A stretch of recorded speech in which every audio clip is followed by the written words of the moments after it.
সেই সময়সীমার মধ্যে তারা অভিনিবেশ সহকারে আপনার সংবিধানের খসড়া প্রণয়ন করবেন। সেটি ফাইনালি যখন গৃহীত হবে তার উপর ভিত্তি করে নির্বাচনটি, সাধারণ নির্বাচন অনুষ্ঠিত হবে। ঐকমত্য ব্যতি রেখে যদি আপনার এই নির্বাচনের আয়োজন করা হয় তাহলে সেটা নিয়ে নানান রকমের সংকট তৈরি হবে।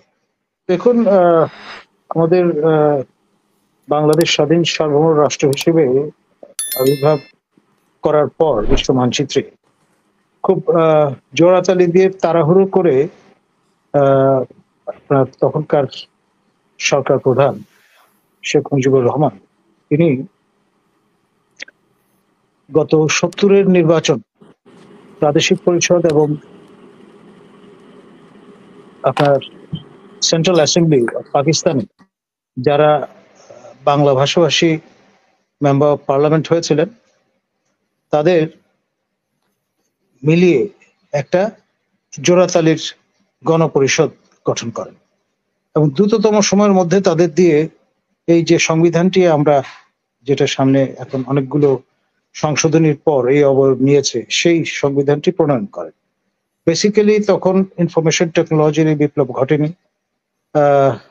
উইথ ডিউ রেসপেক্ট, এখনকার সময়ে এই সংবিধান প্রণীত হলে এবং টার্নিটিন ব্যবহার করলে প্রচুর প্লেজারিজমের অভিযোগ উঠত।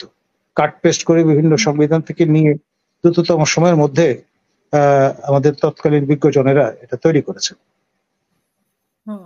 এবং এইটা নিয়ে অনেকদিন ধরে অনেকেরই কনসার্ন আছে এই সংবিধানটি নিয়ে এবং নানান রকম এই যে পঞ্চদশ সংশোধনী মতো সংশোধনী বারবার করে এমন অবয়ব এটার ধারণ হয়েছে যেটি আসলে মূল স্পিরিট হারিয়ে ফেলেছে। আর আপনার আমাদের নিকটবর্তী প্রতিবেশী দেশ নেপাল যখন সেখানে রাজতন্ত্রের অবসান ঘটল, রিপাবলিকে রূপান্তরিত হলো দেশটি, তখন তারা প্রথমে সংবিধান সভা নির্বাচনের আয়োজন করলেন এই জন্যে যে যারা নির্বাচিত হবেন তাদের একটা নির্দিষ্ট সময় বেঁধে দেওয়া হবে, 3 বছর 5 বছর এরকম একটা কিছু। সেই সময়সীমার মধ্যে তারা অভিনিবেশ সহকারে আপনার সংবিধানের খসড়া প্রণয়ন করবেন। সেটি ফাইনালি যখন গৃহীত হবে তার উপর ভিত্তি করে নির্বাচনটি, সাধারণ নির্বাচন অনুষ্ঠিত হবে এবং একই কায়দায় আমাদের এখানে এটি করা যেতে পারে যে নতুন সংবিধানের উপর ভিত্তি করে আপনার আমাদের জাতীয় সংসদ নির্বাচন হতে পারে। সেটা সময় সাপেক্ষ ব্যাপার। আর যদি একসঙ্গে দুটো করার চেষ্টা করা হয় তাহলেও কিন্তু আমি যেই অভিযোগে অভিযুক্ত বলে অনেকে মনে করছেন সেই প্রথম সংবিধান সভা সেই অভিযোগটি উঠবে। আর আরেকটি বিষয় সেটি হচ্ছে আপনার সংবিধান সভা আমাদের ব্যারিস্টার তানিয়া আমিরের মতে দুবার করা যায় না, একবারই সম্ভব একটি স্বাধীন সার্বভৌম রাষ্ট্রে। সেই প্রশ্নটাও কিন্তু উকিঝুঁকি মারবে। আমি এই বিষয়টা বলে রাখলাম এই জন্যে যে যখন একটা ডিবেট হচ্ছে তখন তার আনুপুঙ্খ বিশ্লেষণী হওয়া ভালো, কোনো ইস্যু যেন বাদ না থাকে। ওয়ান্স ফর অল এই ডিসকোর্সটা আমাদের ফোরফ্রন্টে, জাতীয় ফোরফ্রন্টে নিয়ে আসা দরকার। সরকার প্রধান Nobel laureate professor doctor Yunus তিনি সরকার প্রধান হিসেবে তার বক্তব্য রাখতেই পারেন।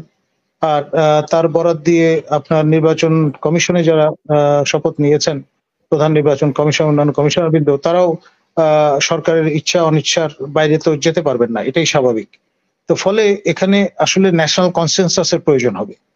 প্রধান যে রাজনৈতিক দলগুলো আছে এবং সেই সঙ্গে এই বিপ্লবকে যারা ধারণ করেন, আওয়ামী লীগ এবং তার মিত্র 14 দল বাদে বাকি সবাই বিষয়টাই কিন্তু তাদের কনসার্ন গুলো কগনিজেন্সে নেওয়াটা জরুরি। তা না হলে জাতীয় ঐক্যমত্য তৈরি হবে না। জাতীয় ঐক্যমত্য ব্যতি রেখে যদি আপনার এই নির্বাচনের আয়োজন করা হয় তাহলে সেটা নিয়ে নানান রকমের সংকট তৈরি হবে।